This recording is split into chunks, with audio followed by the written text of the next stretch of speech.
A breve introdução aqui, eu, como o Homero já comentou, eu trabalho para a GE, né? Eu trabalho há um tempinho, que eu não vou revelar, é muito tempo, mas faz tempo e tenho essa experiência em medicina nuclear e tecnologia, né? Já que eu trabalho com equipamentos de medicina nuclear, PET-CT, há bastante tempo já. O Homero pediu para eu trazer para vocês um pouquinho do que a gente entende por inteligência artificial. Então, quero que vocês parem um minutinho aí e pensem o que vem na cabeça primeiro quando alguém fala inteligência artificial para vocês. Então, vou dar 2 segundinhos aí para vocês pensarem, né? O que vem na cabeça quando eu ouço o termo inteligência artificial? Eu acho que para muitas pessoas ainda é algo assim. Máquinas destruindo o mundo, robôs tentando tomar o lugar dos seres humanos, chips implantados, né, de forma que eu sei tudo da sua vida. E realmente esses filmes não tão assim, né, 100% errado, mas a gente sabe que é um pouquinho de exagero, né? Eu acho que a gente pode dizer que a gente não está nem a ponto, não está vivendo uma era nem a ponto de ter máquinas revolucionando e se rebelando contra nós, mas também a gente não está numa era de imaginar que a inteligência artificial ela vai ser normal na rotina só para os nossos netos, né? Não, na verdade, eu acho que eu consigo garantir que vocês, quase na totalidade hoje, acessaram uma inteligência artificial. Google, Instagram, Alexa, Apple Watch. Para não ficar aqui a noite inteira falando outros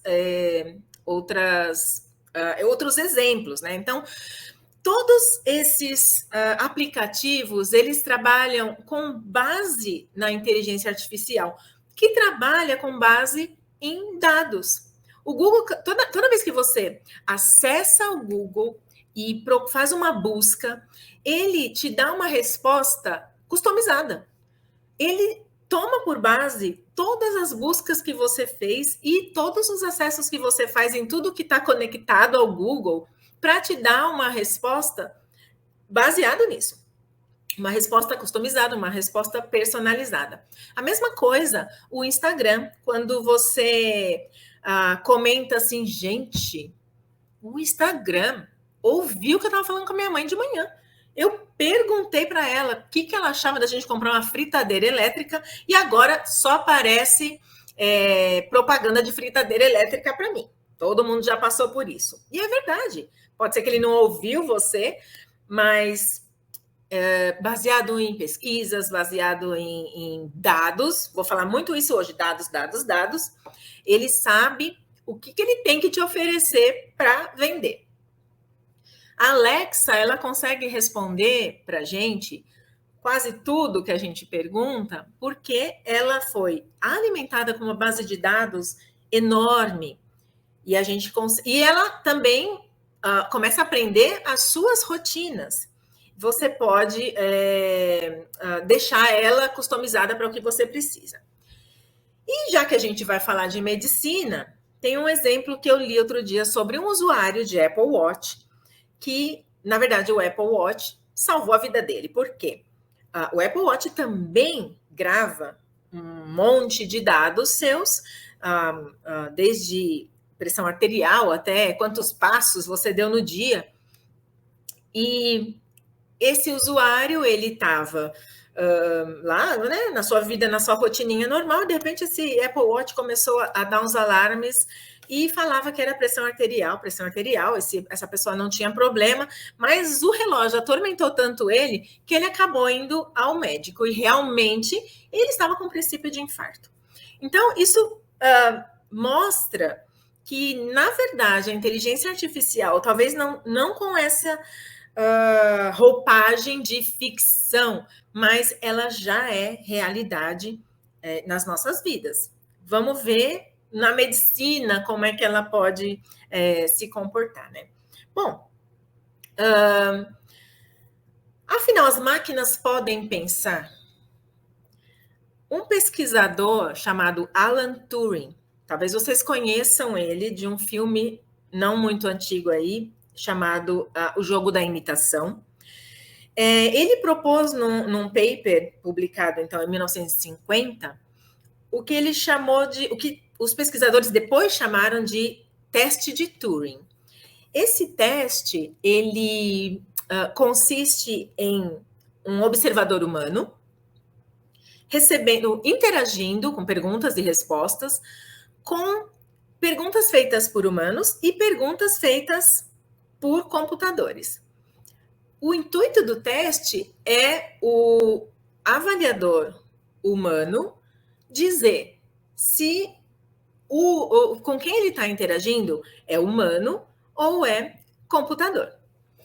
E Alan Turing, naquela época, ele predisse, né, ele concluiu que ao redor dos anos 2000, um programa desse tipo poderia enganar mais de 30% dos humanos. Bom, não é que em 2014, um chatbot chamado Eugene Gustman, ele fingiu, né, ele foi programado para isso, fingiu ser um garoto de 13 anos, ucraniano, e ele enganou cerca de 33% dos humanos que realmente pensaram que ele era um garoto. Ou seja, a profecia de Turing realmente se concretizou. Em 1956, John McCarthy publicou um trabalho onde o termo inteligência artificial foi usado pela primeira vez, assim. Então, ele é considerado, inclusive, o pai da inteligência artificial. O que é a inteligência artificial, a não ser reconhecimento de padrões? Para eu fazer com que um computador reconheça que um dado que eu pergunte, né, uma pergunta que eu faça para ele, eu tenho esse dado, isso é um cachorro ou um gato? Para isso eu tenho que alimentar esse programa com um montão de imagens de cachorro, um montão de imagens de gato, para que depois ele, quando eu mostre um cachorrinho ou um gatinho, ele vai saber me dizer qual é qual. O nosso cérebro também faz isso.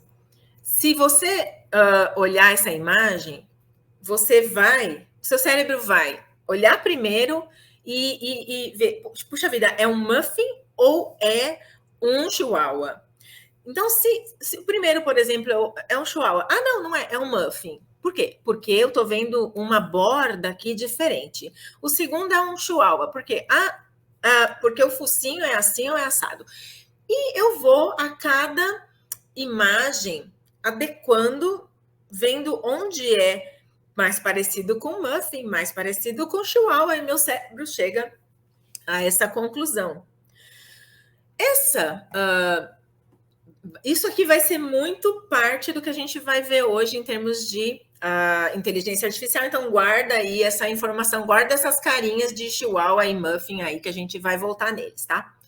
Bom, a inteligência artificial, então, nada mais é do que uma imitação de tarefas que são feitas por humanos, né? É uma ciência como a matemática, como a biologia. Ela visa construir programas e máquinas inteligentes, como eu coloquei aqui, para que possam resolver problemas que normalmente são problemas resolvidos por humano, inclusive de formas criativas. Eu andei vendo uns exemplos bem interessantes até de programas que escrevem poemas, programas que pintam, porque eles foram alimentados com dados. Ou seja, aprenderam o estilo de determinado pintor, aprenderam o estilo de determinado escritor e conseguem reproduzir. Por que é possível a inteligência artificial? Se lá em 1956 John McCarthy já falava nisso, Por que a gente não teve um boom lá naquela época? Então, primeira coisa é o famoso Big Data, a disponibilidade de dados que eu tenho, e vocês vão de concordar comigo, especialmente na medicina, quem trabalha com imagem, a gente vê com relação a servidores, por exemplo, a gente está sempre tendo que mudar porque o servidor já não dá conta, porque a quantidade de dados que eu gero, de imagens, de cortes, é gigantesca. Eu tenho hoje em dia algoritmos mais avançados e eu tenho um maior poder computacional. Essa peça aqui é uma GPU. Vocês devem conhecer melhor do que eu, uma unidade de processamento gráfico. Deve existir uma dessa em pelo menos, sei lá, 6 de cada 10 adolescentes que gostam, né, que são loucos por games, deve ter uma dessa aí no quarto deles. E esse aqui, essa foto, representa um super mega power computador que era o mais poderoso em 2006, nem lembro o nome dele.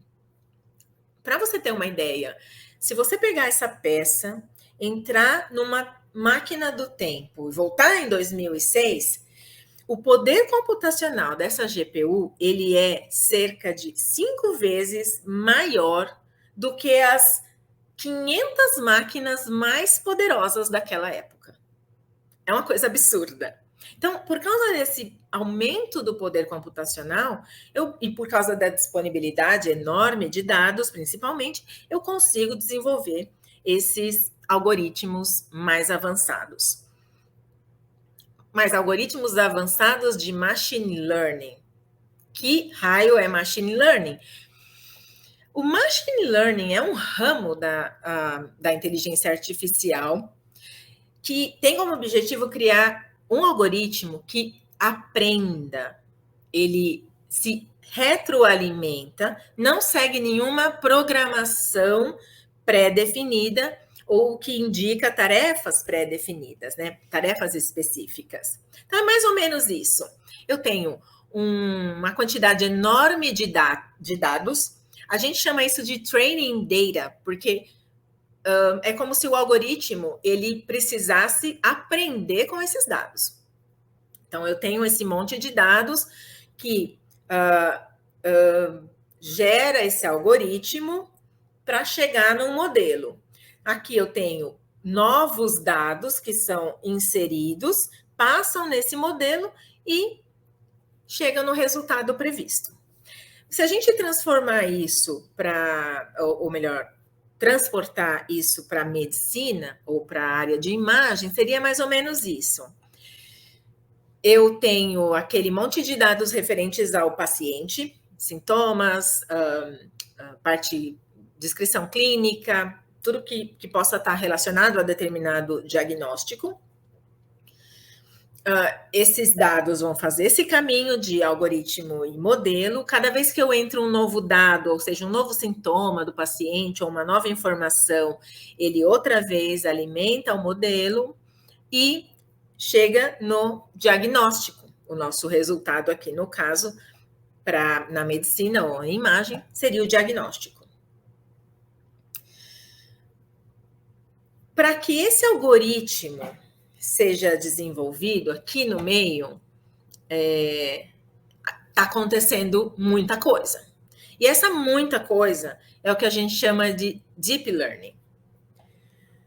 Deep Learning é um tipo de algoritmo de Machine Learning que é inspirado no cérebro humano. Lembra que eu falei do cachorrinho e do muffin? Então, o que acontece é o seguinte. Quando eu tenho um input, ou seja, um dado de entrada, esse dado ele é destruído, ele é qual é a palavra? Segmentado em vários pedacinhos, em várias sequências. Essas sequências são comparadas com o padrão que ele tem. Então, ele vai dizer o seguinte, olha, aqui nessa primeira camada, eu estou vendo assim se esses dados são do cachorro que eu sei que é. Olha, esse aqui não bateu, Esse pedacinho não bateu que nada que me pareça com um cachorro. Ok, vamos para a próxima camada. Na próxima camada, eu identifiquei as bordas dessas pequenas imagens da minha imagem principal. Ok, tudo está parecendo um cachorro aqui. Aqui eu tenho já algumas coisas que parecem muffin. Será que ou não é? Só esses daqui é que realmente parece que é cachorro. E aí eu vou em quantas camadas forem necessárias até eu concluir que isso, na verdade, é um cachorro. De novo, eu vou usar a imagem dos nossos muffin e chihuahuas para exemplificar que o nosso cérebro realmente trabalha dessa forma também, mas a gente não percebe. A gente nunca parou para perceber que tinha essas várias camadas ou layers, como eles falam, né? Como os programadores falam, mas a gente faz exatamente isso. Hoje vocês estão aqui recebendo um estímulo auditivo, um estímulo visual. Esses estímulos, eles vão atingir ali um neurônio específico para cada um deles. Esse neurônio, ele processa o dado, ele transporta para o seu cérebro o que significa o que eu estou falando, o que significa o que eu estou mostrando e, eureka, você consegue entender essa aula. Só que para a gente sempre foi tão automático que a gente não sabia que poderia ser tão intrincado dessa forma, mas é. Bom, como que é então? Como é que eles se posicionam, cada um desses termos? Eu tenho, então, a inteligência artificial como um campo amplo de estudo. Dentro da inteligência artificial, eu tenho o machine learning, que só funciona porque eu tenho um deep learning ali. Tá bom? Como é que na medicina isso vai ser transportado ou traduzido? Eu trouxe para vocês alguns artigos de algumas soluções que foram desenvolvidas e a gente vai discutir um pouquinho cada uma delas. Então, a primeira pergunta que eu faço é a seguinte: vocês acham que a inteligência artificial, por fazer alguma coisa melhor que o ser humano, ela vai substituir o ser humano? Pensa aí nisso e depois a gente vai discutir um pouquinho mais. Bom, esse artigo foi publicado em 2016. Ele desenvolveu um deep learning, um algoritmo de deep learning, para ajudar os oftalmologistas a diagnosticarem retinopatia de diabéticos através de fotografias, que são exames, né, fotográficos de fundo de olho, e é um exame simples, mas passou a ser automático usando esse algoritmo. Outro caso em dermatologia, um programa de Deep Neural Networks, que também é Deep Learning, uma outra forma de se falar, né, sobre Deep Learning. Vocês vão ouvir isso também muito, Neural Networks. Conseguiu diferenciar entre mais de 2.000 tipos diferentes de células cancerígenas.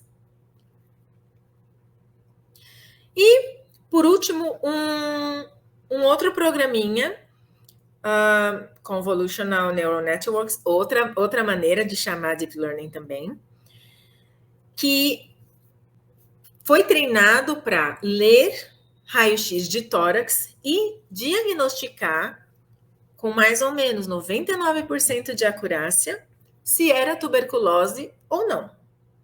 Tá, agora, o que você acha que o médico oftalmologista vai fazer se ele não puder mais avaliar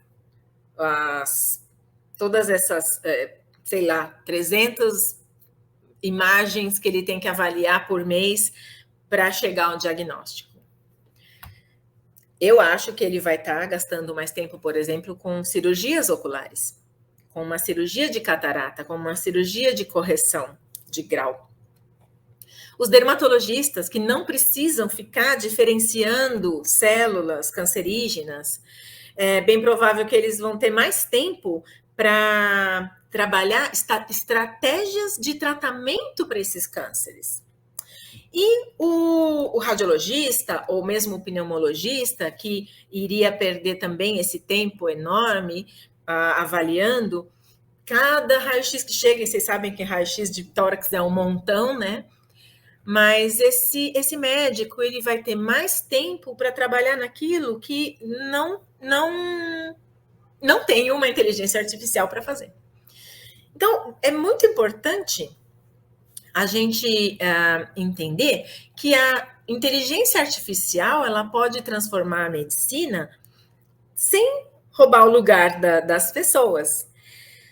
Na abordagem mais tradicional da medicina, ou de um fluxo clínico, né, seja na nossa área de imagem, ou seja na clínica mesmo, um oncologista, sei lá, eu tenho, então, todos os dados clínicos, registros, exames, o médico age como avaliador desses dados e aí toma as decisões ou busca mais informações para tomar decisões.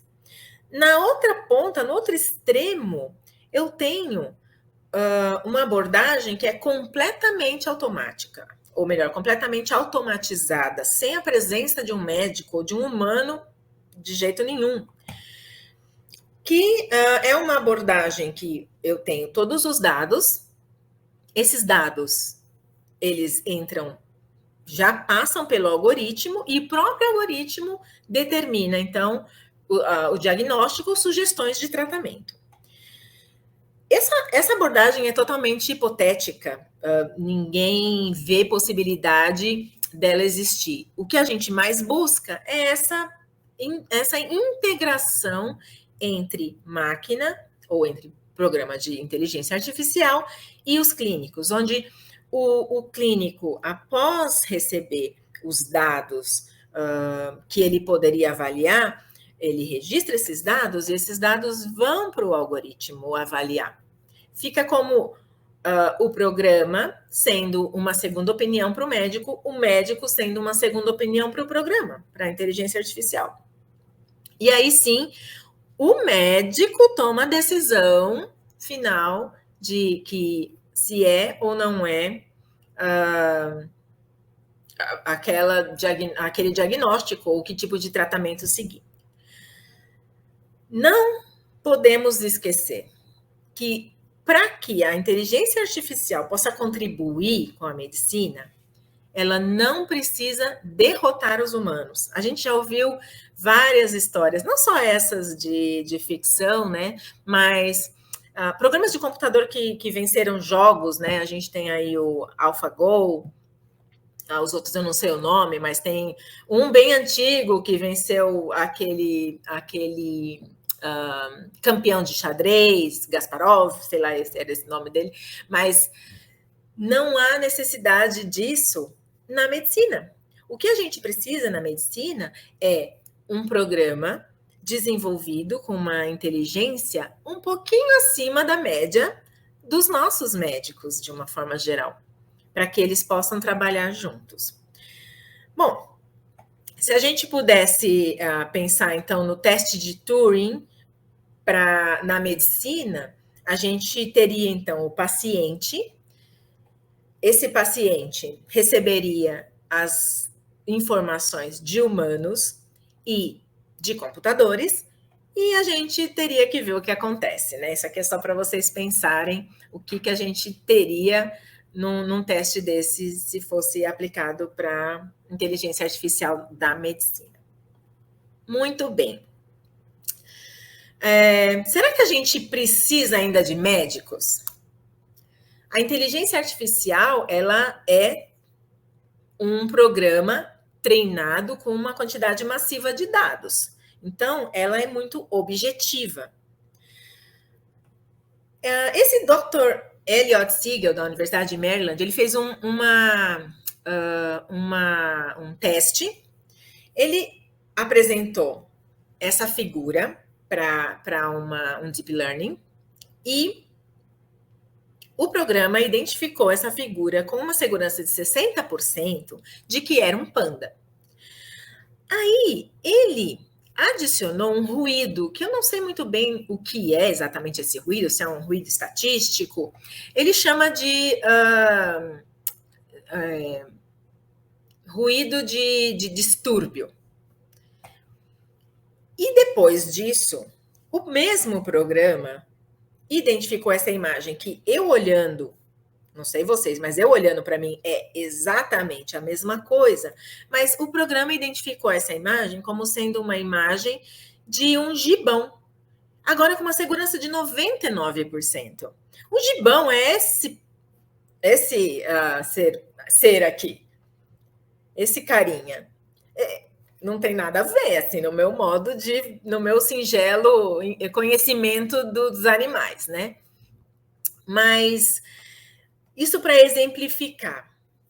Ainda precisamos de alguém que vá lá e fale: a máquina fez certo, a máquina errou. Ainda estamos nesse ponto.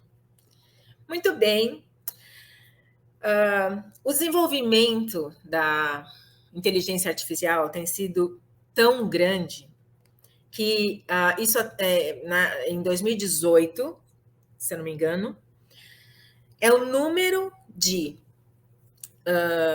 soluções com inteligência artificial que foram submetidos ao FDA nos Estados Unidos. A gente está falando de Estados Unidos, nem vamos chegar aqui ainda, né?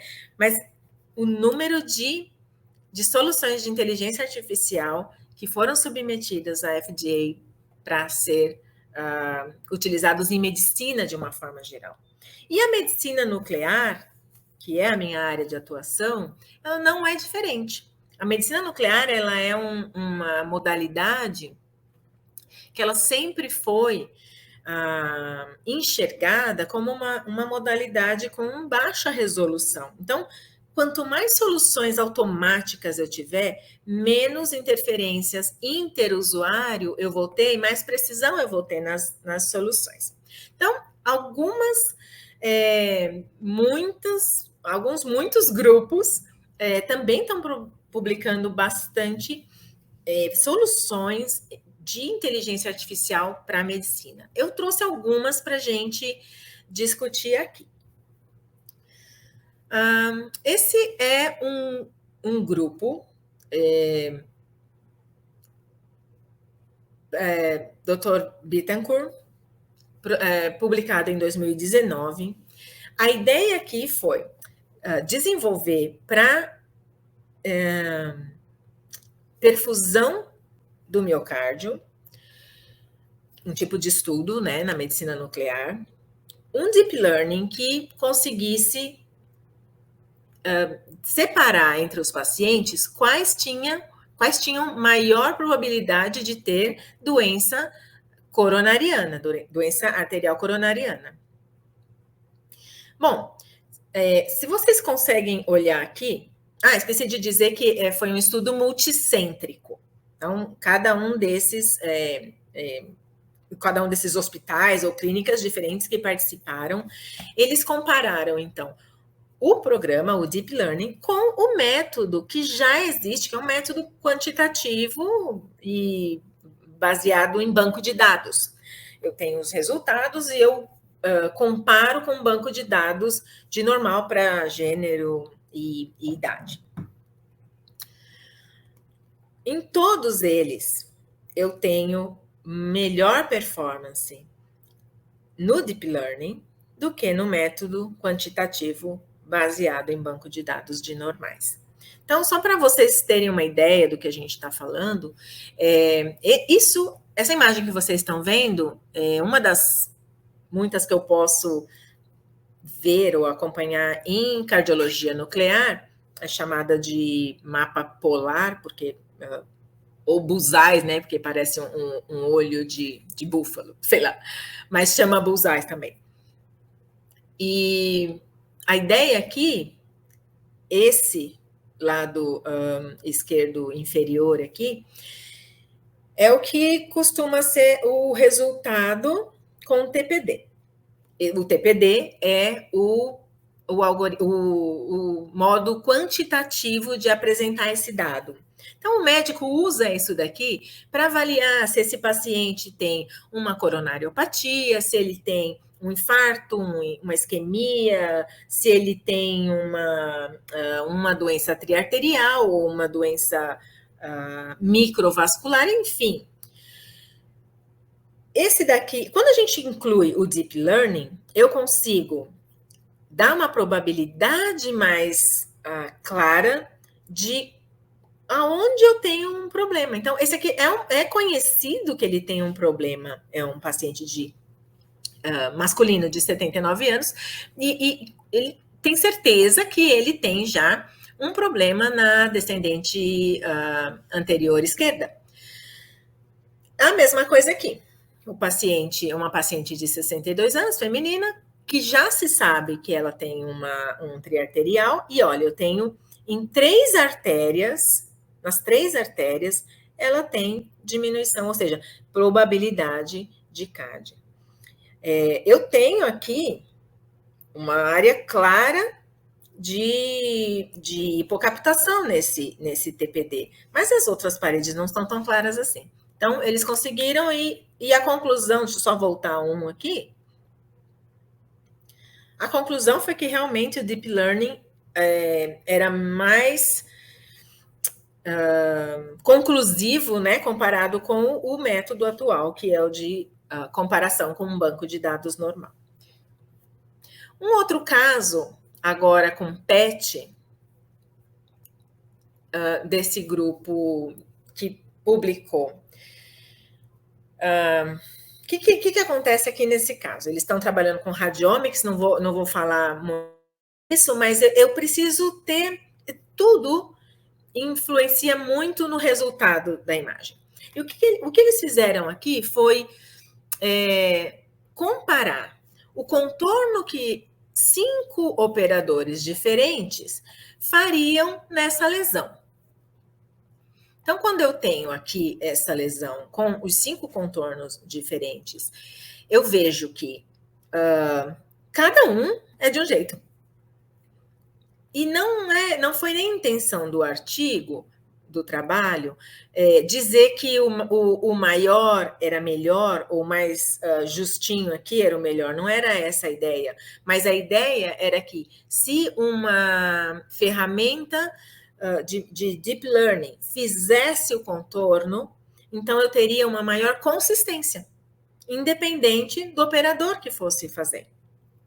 E com esse argumento, eles conseguiram sugerir, de maneira bem mais aceitável, um blend de inteligência artificial, que significa uma parte é feita pela máquina e outra parte é feita pelo operador, ou da forma convencional como é feita mesmo. Um outro exemplo que eu achei bem legal também, um estudo de segmentação renal. Eles estão tratando aqui de estimativa de dose de radiação, porque é um paciente de lutécio. O lutécio é um tratamento para metástases de câncer de próstata, lutécio PSMA, né? O que eles fizeram, então? Eles treinaram um algoritmo para que ele fizesse o contorno dos rins, baseado em 89 desenhos feitos manualmente por operadores. Para esses pacientes, uma coisa importante é que isso é um estudo para dosimetria ou para calcular a próxima dose do ciclo de tratamento. Se eu tenho se o meu rim está sendo afetado nesse tratamento, eu baseado nessa dose, eu vou aumentar ou diminuir essa dose, ou manter a mesma, né? Mas o caso aqui não tem nada nem a ver com a dose ou com o tratamento em si, mas é facilitar a vida de quem está trabalhando, não que essa pessoa não tenha que ficar desenhando róis de rim. Então, eles chegaram à conclusão que foi um método que foi muito mais rápido, comparável e assim, comparando com a performance humana, é muito mais rápido, mas se você olhar bem, tem ainda alguns detalhes, né? O número 2, o 3 acho que eu nem consideraria, mas ele disse que o 3 também, então 2, o 3, o 5 e o 23 não desenharam muito bem. E eles viram que, então, com a presença de alguns cistos, o algoritmo mostrava alguma dificuldade. Então, volto àquela pergunta de não é difícil desenhar esse rim. Na verdade, é uma coisa muito simples que os operadores de medicina nuclear e os médicos que processam os estudos já vêm fazendo isso há anos. Eles não têm dificuldade em fazer isso. Mas a questão é que o tempo que eu levo para fazer isso, eu posso fazer uma outra coisa mais importante. É sempre essa a questão. Bom, com a inteligência artificial de um modo geral, não só na medicina nuclear, mas também na medicina de um modo geral, quem vocês acham que se beneficia, né? Eu acho que, primeiramente, os desenvolvedores, né, de inteligência artificial, porque é uma área que vem crescendo muito, existe um mercado muito grande para isso, tem sempre busca, né, oferta de emprego para programador nessa área, inteligência artificial, deep learning, machine learning, e é muito rentável. Então, primeiro de tudo, os desenvolvedores de inteligência artificial. Os provedores da área de saúde. Se eu tenho um mecanismo de aumentar a eficiência, eu vou aumentar também a minha entrada de receita, né, de dinheiro mesmo. Os pagadores, porque se eu diminuo desperdícios, aliás, eu diminuo, por exemplo, pagar 2 vezes um estudo porque houve algum erro no diagnóstico. E a indústria farmacêutica, que por causa dessa quantidade enorme de dados que eu tenho disponível, eu consigo identificar. Bom, primeiro eu consigo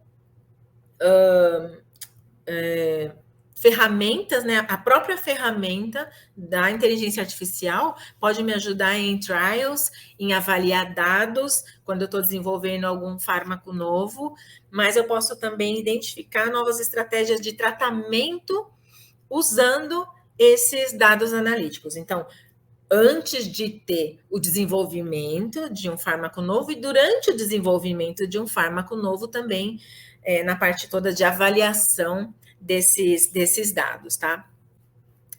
Eu não coloquei aqui de propósito um dado aqui, um item que talvez vocês possam estar dando falta aí de benefício. Quem se beneficia que não está aí, talvez. Pensa aí um segundo. O paciente.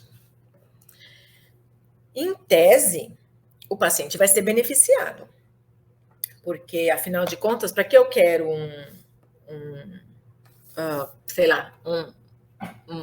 machine learning ou um deep learning que desenhe os ROIs dos rins dos meus estudos mais rápido? Mas, no fim das contas, talvez não seja o paciente diretamente que receba o benefício disso. E sim, por exemplo, eu colocar mais pacientes no agendamento. Então, isso ainda é um debate. Na verdade, friamente pensando, a primeira coisa que a gente pensa é, nossa, o paciente vai se beneficiar. Mas ainda existe um debate, eu não estou falando nem que sim, nem que não tenho competência para discutir isso, mas alguns estudiosos, né, os cientistas aí têm discutido bastante sobre isso. Há alguns desafios também, né, para que essa abordagem de inteligência artificial ela seja eficaz e seja implementada no nosso dia a dia. Primeiro, a integração com a própria maneira como os serviços trabalham hoje, né? Os médicos, mesmo hoje, eles têm, mesmo se eu tivesse, né, implementado isso, o médico ele ainda teria que continuar ingressando dados para que a máquina continue aprendendo. Outra dificuldade, outro desafio importante são as tendências, que a gente chama de bias. Vamos supor que eu tenha eu estou montando um concurso de beleza e quem vai avaliar se quem é bonito e quem não é bonita é um programa de inteligência artificial. E esse programa de inteligência artificial, ele foi treinado, lembra a gente falou training data, ele foi treinado com dados de mulheres bonitas, né, entre aspas, da Europa, da Ásia e da América do Norte. Se nesse meu concurso eu tiver pessoas da América Latina e da África, pode ser que elas nem sejam consideradas. Então, será que o meu todo está representado nesses dados? Isso é sempre uma discussão também entre os especialistas de quão limpo, quanto não contaminado está o meu dado para representar realmente tudo que pode representar. E um outro que é muito importante também é regulamentação.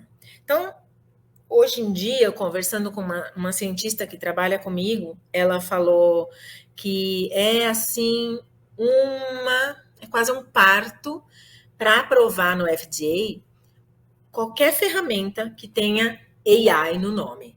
Então, se você afirma que é AI, é um parto gigantesco para conseguir aprovar e ser liberado pelo FDA hoje em dia, uma ferramenta.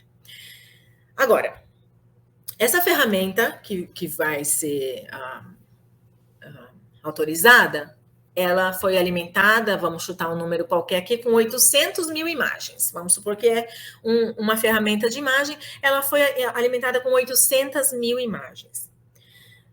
Depois passou um ano, você já viu que precisa continuar alimentando com outros dados novos que apareceram aí. E você quer jogar mais, sei lá, 100 mil dados aí nessa máquina, nesse programa.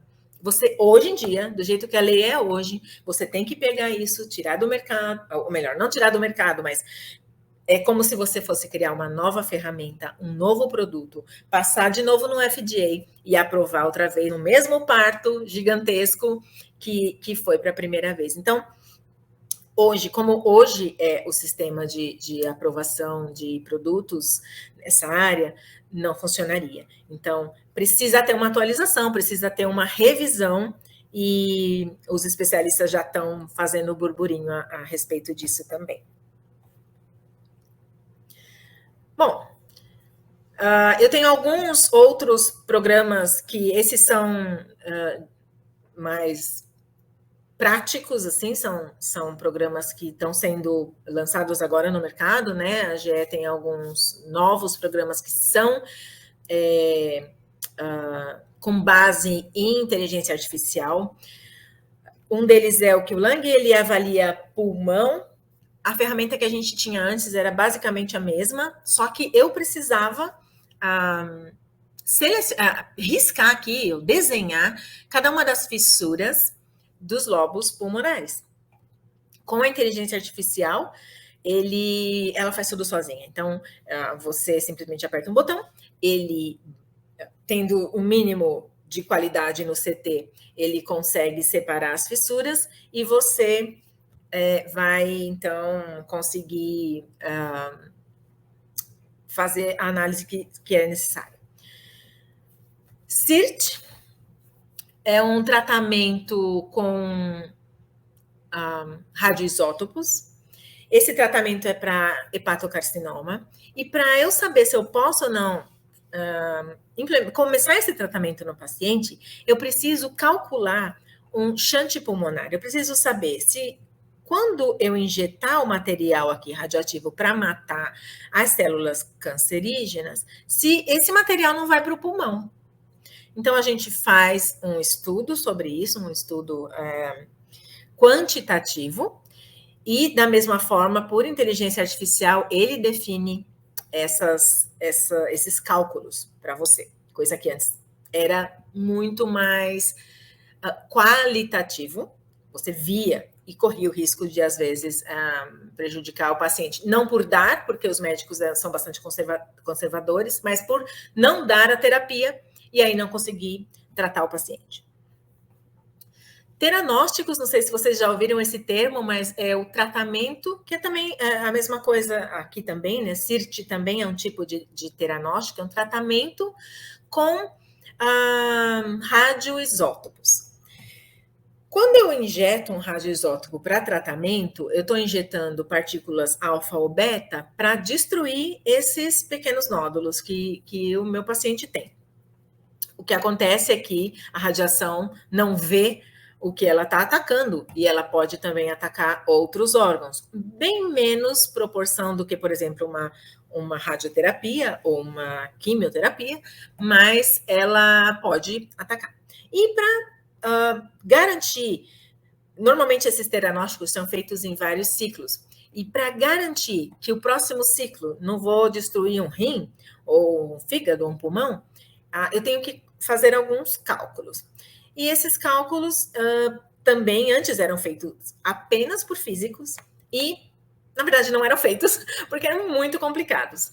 Hoje a gente tem, justamente por aquilo tudo que eu já falei, um montão de dados, poder computacional, eu consigo fazer o segmento, a segmentação de rim por inteligência artificial, de fígado por inteligência artificial. E eu consigo, então, falar para o meu médico, olha, o meu rim recebeu tantos milisievert de radiação, de exposição, e eu posso ou não posso continuar o tratamento. Bom, basicamente era isso que eu queria compartilhar com vocês.